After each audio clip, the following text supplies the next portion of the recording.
शिक्षा मन्त्री त्यही पार्टीको, शिक्षकहरूको आन्दोलन विषय 22 दिनदेखि चलेको छ। अनि शिक्षा मन्त्रीले राजनीति के अरे राजीनामा दिन्छ।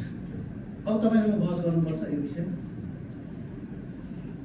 यति लज्जा हुने गरी चाहिँ नेपाली नागरिक भएर यदि लाज लाग्ने इन्भाइरोमेन्ट चाहिँ तपाईँको अझ हामी पोलिटिसियन भएर हामीलाई लाज लाग्छ, श्रम लाग्छ कि म नेपाली हो, मेरो तेरो देशमा भएको समाचार पढ्यो भन्दा नि हामीलाई त त्यो लाज लागेर म नेपाली होइन भन्नुपर्ने हो क्या भन्ने अवस्था पुर्याएको चाहिँ कसले त भन्दा बालवाला प्रधानमन्त्री, बालवाला अर्थमन्त्री, बालवाला शिक्षा मन्त्री भएको एउटै पार्टीले प्रतिनिधित्व गरिरहेको देशको शिक्षाको अवस्था र शिक्षकहरूको अवस्था यो छ।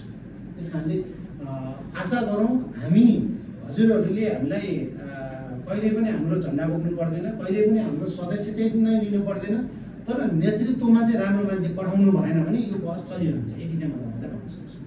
नेतृत्वमा हामीले राम्रो मान्छे पठाउने कोसिस गरेनौँ भने पठाउने माध्यम त त्यही भोटिङ मात्रै हो यो देशमा। अहिले अहिलेको लोकतन्त्र, अहिलेको गणतन्त्र, अहिलेको तपाईँको हाम्रो संविधानलाई हेर्दा भने भोट हाल्ने बेलामा हामी सब कुरा बिर्सन्छौँ। भोट हाल्ने बेलामा सबै कुरा बिर्सिन्छौँ क्या हामी। व्यक्ति कहिल्यै चिन्ह हुँदैनौँ, हामी त्यही चिन्हलाई हेरेर भोट हालिदिन्छौँ। अनि त्यो चिन्हमा यस्ता खराब पात्र जान्छ कि जसले गर्दा तपाईँको माग शून्यदेखि तपाईँलाई भेट्न दिन पनि गाह्रो मान्ने अवस्था छ नि त। यसलाई हामीले ध्यान दिनुपर्ने अवस्था भएर अलिकति त्यतापट्टि अब हामीले गर्न सक्ने प्रतिपक्षमा बसेर तपाईँको चाहिँ सरकारका बहसहरूमा गर्नु